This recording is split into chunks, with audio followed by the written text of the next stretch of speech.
Tá luathbhlianta an tábhachtach ó híomh an pholasaí atá leachtamá ó híomh an strátais fé bliain don teanga ó híomh an plán gníomhachta don teanga ó híomh an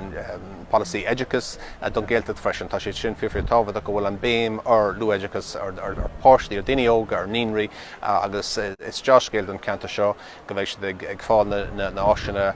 bre seo. As mór an tacaíochta seo Fharraige go na clointear fad sa gceantar seo atá tógáil go gasar le Ghaeilge agus go minic diontar dearmad ar an tionchor a bhíon ag an líonra agus an réamhscodaíocht trí Ghaeilge an oideachas trí bhean na Ghaeilge gúil príomh-Aoireacht tucaí ró agus gúil se ahantanis gúil se tábhachtach ar a Ghaeltacht agus gúil an Stáit agus an ceantar a fád a cóib le chéile ans go dárló sé sin. Ó maithid iontach fí seo neamh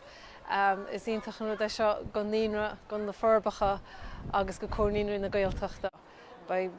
foigan bra mór acu in is sliteocht chuige agus be mu ansásta.